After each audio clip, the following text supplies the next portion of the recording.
E José era governador do Egito, e era ele quem vendia trigo a todo o povo da terra. Por isso, quando os irmãos de José chegaram, curvaram-se diante dele, rosto em terra. José reconheceu seus irmãos logo que os viu, mas agiu como se não os conhecesse. E ele falou asperamente: de onde vocês vêm? Responderam eles: da terra de Canaã, para comprar comida. Verso 8: e José reconheceu os seus irmãos, mas eles não o reconheceram. Verso 9, somente a parte A. Lembrou-se então dos sonhos que tivera. Somente até aqui, irmão, repita comigo. E lembrou-se então dos sonhos que tivera. Pode tomar o seu assento, irmãos. Aleluia. Irmãos, o texto que eu acabei de ler é um texto bastante conhecido. E por ser conhecido, eu não vou me ater muito aos detalhes, mas eu quero ser direto, quero ser rápido, quero ser enfático naquilo que Deus tem para falar. E eu tenho certeza que se nós estivermos com os corações abertos, estaremos daqui cheios da graça, cheios do poder, cheios da unção de Deus. Amém, irmãos? Quantos acreditam nessa palavra? Amém. Para entendermos o texto que eu li, eu preciso primeiro falar que o processo seletivo e eletivo de Deus não é como o do homem. Deus não vê como o homem vê. Deus não escolhe como o homem escolhe. Deus não enxerga como o homem enxerga. O processo seletivo de Deus é muito diferente do homem. Dito isso, Deus olha para a terra de U e vê um homem por nome de Terá. Terá tem 3 filhos: Naor, Arã e Abraão. Todo mundo conhece a história. Deus escolhe Abraão, faz promessas a Abraão. Sabemos que o tempo se passa e Abraão gera Isaac. Isaac gera Jacó. Jacó gera as 12 tribos: Dan, Naftali, Azé, Zebulon, Gad, Efraim, Rubem, Simeão, Levi, Isacar. Todo mundo conhece a história. E na sua velhice, o texto diz que ele gera a um filho a quem ele mais ama, por nome de José. O texto é enfático em dizer que José era o filho mais amado, porque era o filho da velhice de Jacó. Jefité, como é isso? Eu não sei te dizer, mas José não era só amado aqui na terra, José era amado também no céu. E coisa linda é quando o homem é escolhido na terra, mas é escolhido também no céu. Aleluia. O texto diz: e Jacó amava mais a José, porque era o filho da velhice. E cá para nós, ainda não é a mensagem, mas eu não sei se você vai conseguir glorificar, mas é Deus falando para alguém. Por que o filho da velhice? Porque é do ser humano. A gente tende a valorizar as coisas que mais demoram a chegar na nossa mão. Já viu aquele ditado? O que vem fácil, vai fácil. É por isso que Deus está falando com alguém aqui nessa noite. É por isso que eu ainda não permiti chegar. É por isso que eu ainda não permiti acontecer. É por isso que eu ainda não realizei essa oração que tu tanto pede. Porque se chegar no seu tempo, você deixa escorrer pelo dedo. Deus está falando, é por isso que está demorando. É que para quando chegar, tu vai saber valorizar e não vai perder. Aleluia. O texto diz que José era amado. E não só amado, José era diferente de todos os outros irmãos. Por quê? No campo, aquilo que os irmãos faziam de errado, José não compactuava com ele, mas José levava más notícias dos seus irmãos para o seu pai. Não obstante a isso, o texto diz que Jacó confecciona uma túnica talar de várias cores.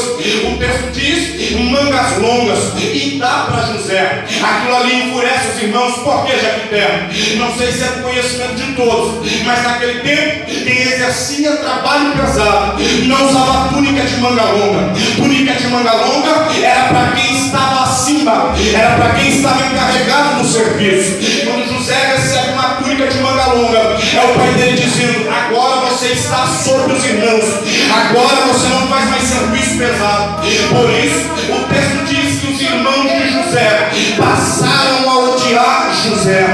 Não obstante a isso, o texto diz que Deus resolveu fazer promessas a José. E que promessas são essas, Jefité? À noite, em sonhos, Deus visita José e ele sonha que os feixes de trigo dos irmãos dele se encurvavam diante dele. Quando ele acorda, espantado com aquele sonho, ele vai comunicar aos irmãos os sonhos que tiveram. Quando ele conta o sonho, o texto diz: e os irmãos passaram a odiar ainda mais por causa do sonho. Mas escuta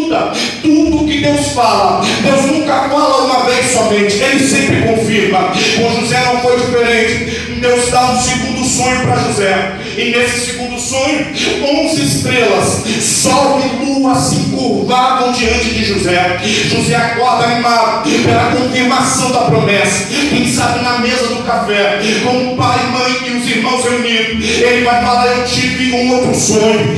Quando ele vai contar o sonho, ele começa a contar e diz que as estrelas e as luas se curvavam diante dele. O texto diz que os irmãos de José continuam odiando ele, mas o pai, que era Jacó, guardava aquilo no coração. Aqui eu aprendo uma lição. E qual é a lição de Jefité? Sonhador tem que contar sonho para sonhador, porque quem não sonha ainda quer matar o seu sonho, quem não projeta ainda quer atrapalhar o seu projeto. Isso aqui é para alguém nessa noite. Para de contar sonho para quem não sonha, para de contar projeto para quem não projeta. Sonhador conta sonho para sonhador. Por que Jacó guardava no coração o que José falou? Porque Jacó também sonhou um dia. Quem não se lembra? Quando ele fugia de seu irmão Esaú pelo caminho, ele deita em uma pedra, a cabeça sobre a pedra. Quando ele está deitado sobre a pedra, Jacó vai ter um sonho, uma visão. E qual é a visão? Ele vê uma escada que liga os céus à terra, e essa escada não estava vazia. O texto diz que nessa escada anjos subiam e anjos desciam. Aleluia! Tu não deu glória porque não entendeu o mistério da escada.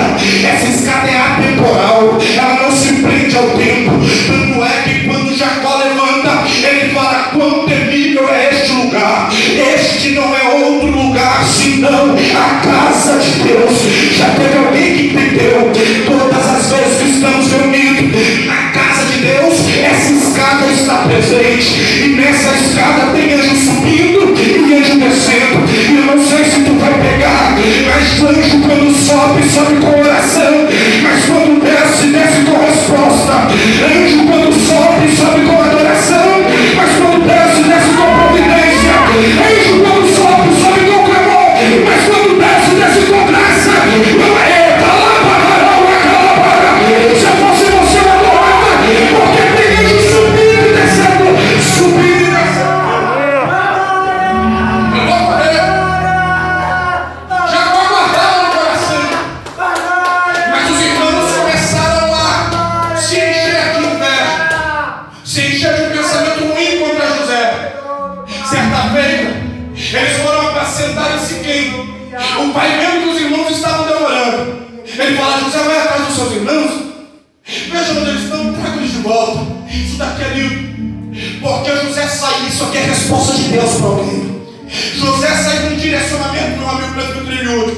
Ele sai para ir até Siquém atrás dos irmãos, mas o texto diz que quando vai chegando perto do caminho, está no texto, José começa a se perder. José fica confuso, José não sabe mais para onde está indo, e tem uma hora no meio do caminho que é assim, porque no começo a gente até sai com direção, no começo a gente até começa bem, mas tem algumas pessoas que chegam à altura do campeonato, que ele começa a ficar meio perdido, ele começa a ficar meio confuso, as coisas começam a embaralhar na mente. Mas eu acho lindo que Deus não deixa escolhido confuso, e Deus não deixa escolhido perdido pelo meio do caminho.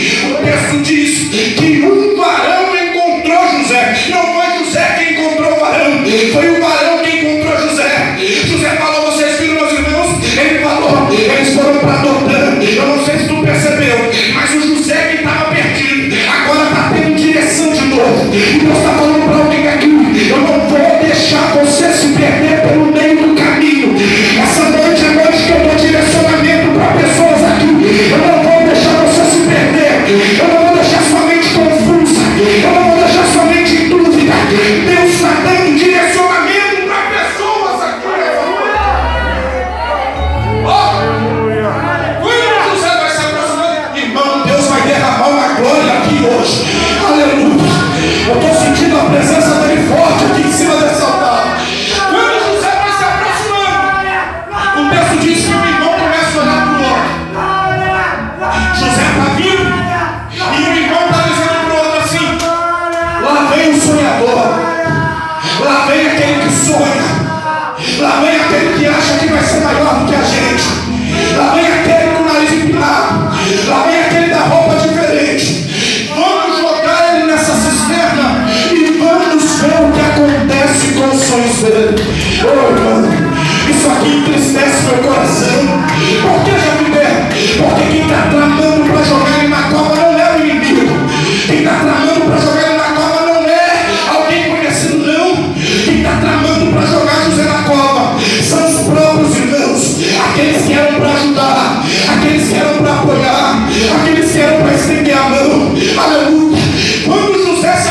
cima, um puxa daqui, o outro puxa dali, arrancam a túnica de José e jogam ele na cova. Mas detalhe, o texto diz que a cova estava vazia, sem água. Irmãos, cisterna vazia, sem água no meio do deserto, é fundo. Quando José cai, machuca, provoca feridas. Mas a maior ferida que José estava sentindo não era do lado de fora. A maior ferida que José estava sentindo era por dentro. Aleluia. José no fundo do poço. E detalhe, pastor, quem falou que fundo do poço é só para quem peca? Quem falou que fundo do poço é só para quem erra? José não pecou, não errou, mas está no fundo do poço. E lá em cima, alguém planejando a morte de José. Irmão, fundo do poço é onde a nossa visão se limita. Fundo do poço é onde a gente perde perspectiva de futuro. No fundo do poço, a gente não vê mais saída. A gente pensa, agora já era, agora acabou, não tem mais jeito, agora é o fim da linha. Mas escuta, enquanto os irmãos estavam planejando a morte de José lá em cima, José no fundo do poço não estava enxergando. Mas eu acho lindo que o texto diz que ao longe vinha se aproximando uma caravana de ismaelitas. Não, tu não pegou. Ao longe vinha se aproximando uma caravana de ismaelitas. Isso daqui é lindo porque um irmão olha para o outro e diz assim: é nosso irmão, não vamos matar não, vamos vender para os ismaelitas. Isso daqui é lindo porque José não está vendo, mas já tem socorro a caminho. José não está enxergando, mas já tem socorro de Deus a caminho. E eu gosto do texto para mim, Felipe, porque o texto diz ao longe. Por quê? Porque quem está perto não ajuda, mas se o de perto não ajuda, Deus manda de longe, mas não te deixa aparecer. Se fosse você, já tinha levantado a mão para receber isso daqui. Tem socorro novo chegando para a tua vida, tem socorro novo chegando para a tua história, tem socorro novo chegando para a tua casa, tem socorro novo chegando para a tua família. E se de perto não tem ajuda, Deus manda de longe, mas não te deixa aparecer.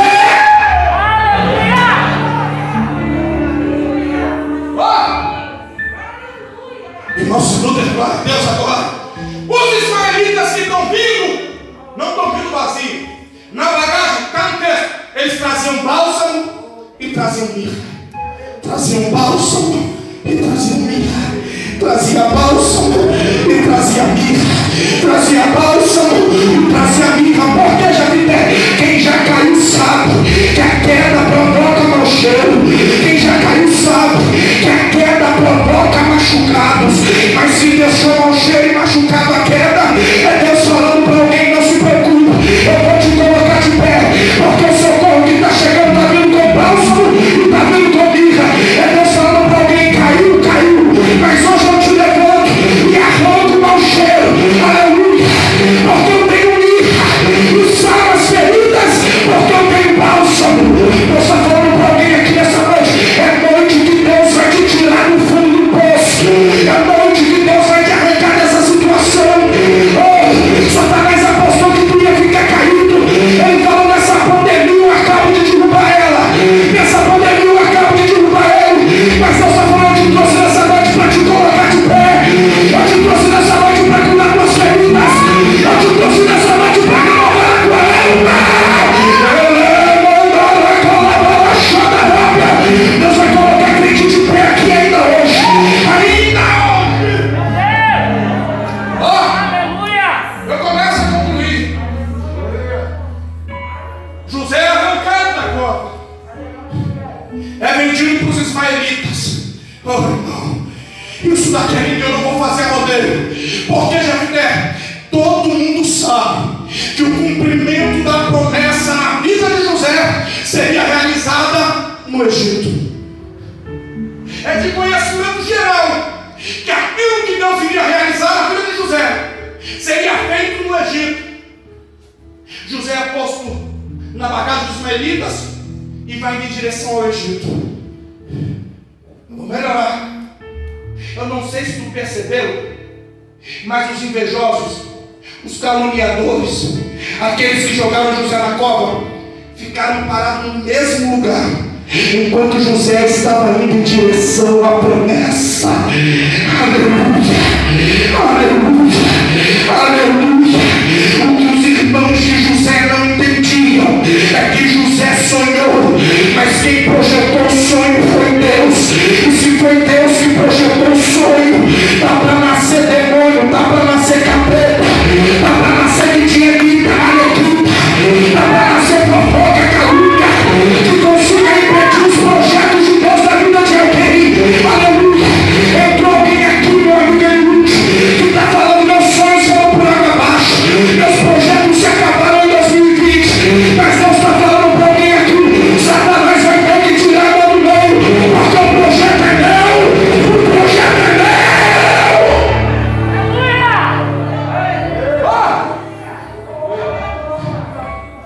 José está indo em direção à promessa. Os invejossos estão parados no mesmo lugar, porque escuta o que eu vou te dizer: ninguém para quem tem promessa, ninguém segura quem tem promessa, ninguém consegue atrapalhar quem tem promessa. Jefité, eu não quero palavra de efeito, eu quero Bíblia. Quer Bíblia, então lá vai. Números 23, contra Jacó não vale encantamento. Salmo 57, verso 6: abriram uma cova diante de mim, mas foram eles quem nela caíram. Jeremias 1,19: pelejarão contra ti, mas não prevalecerão contra ti. Isaías 54,17: toda ferramenta preparada contra a tua vida, contra a tua casa, contra a tua família, contra o teu ministério, não vai prosperar. Ninguém para.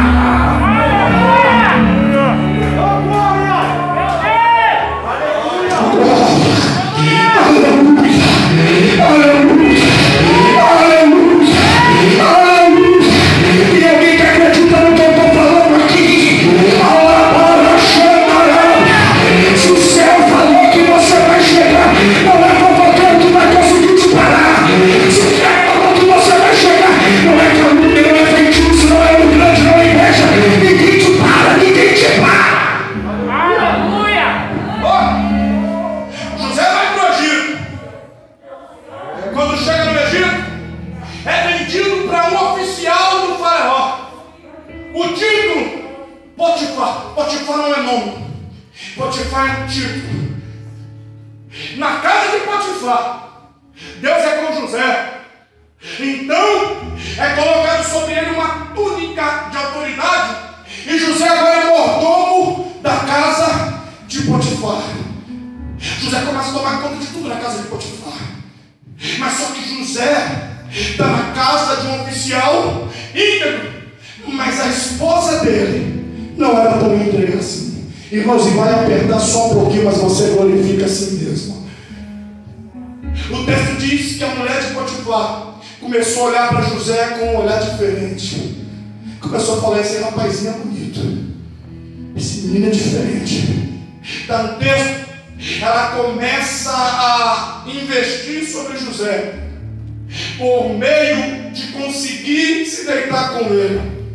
Só que o texto diz que José fugia dela dia após dia.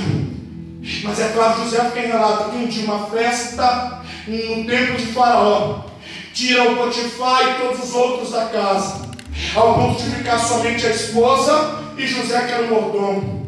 Nesse dia, ela se veste de sensualidade e fala: dessa vez José não escapa. Dessa vez eu quero ver José. E vai apertar, irmão. Mas eu vim nessa noite como profeta. Aleluia. Ela está vestida de sensualidade, meu amigo presbítero Ruth, e está falando: eu quero ver José escapar agora. Mas só que José é homem de Deus. Aleluia.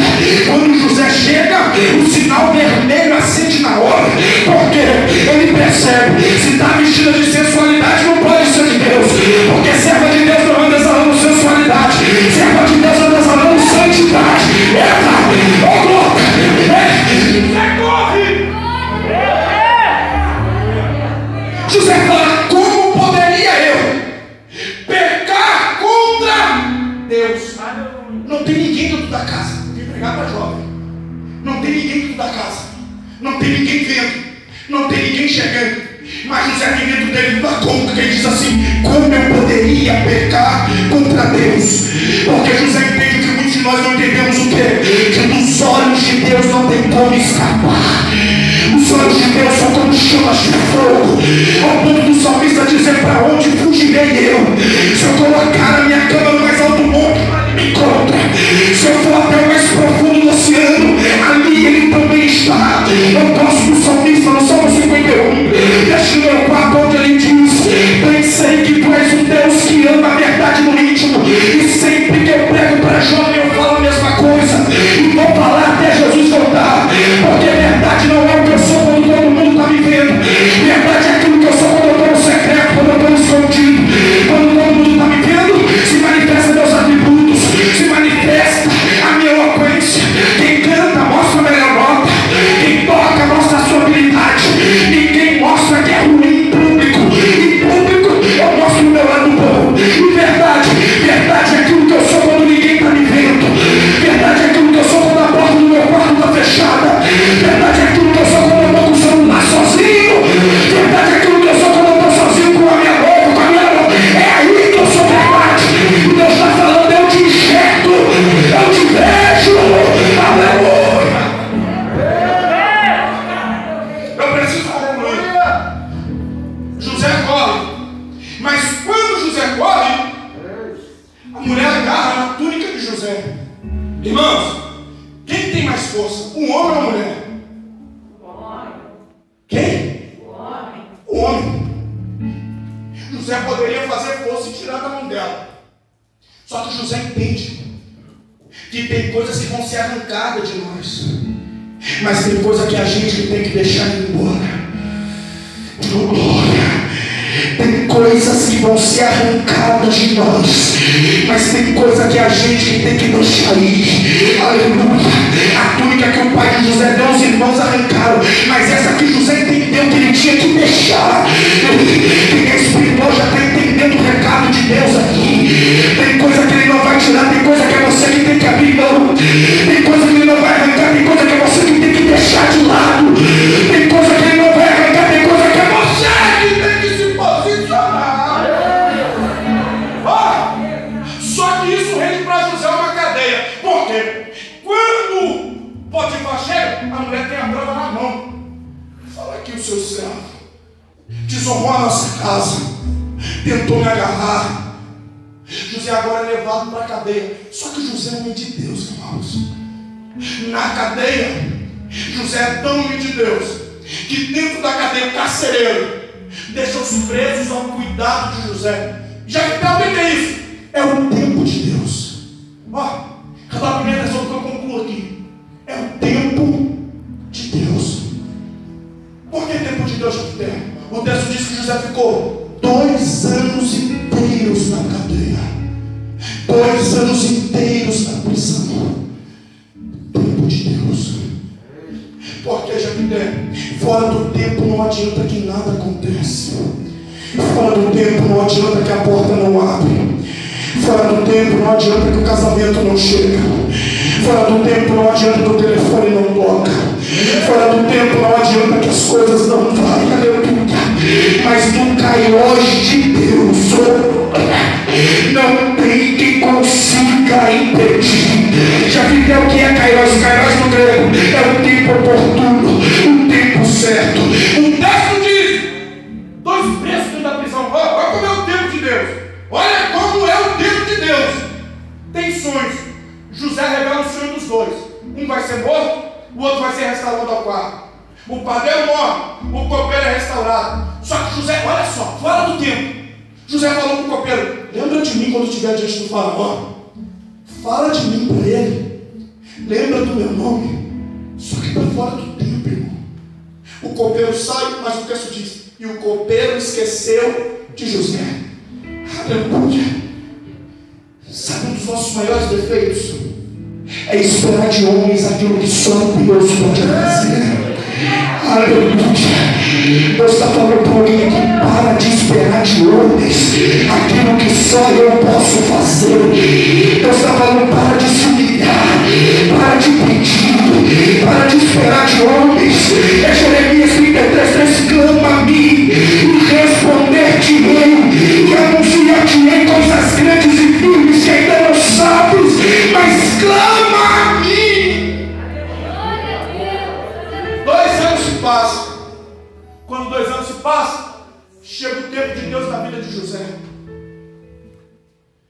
Faraó tem um sonho.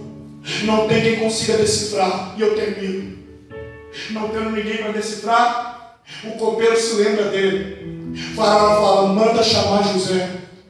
Quando José chega, raspa o cabelo, raspa a barba. José decifra o sonho. E não dá tempo de discorrer os detalhes que a hora foi embora. Mas quando José decifra o sonho, todo mundo conhece a história. José é posto como governador do Egito.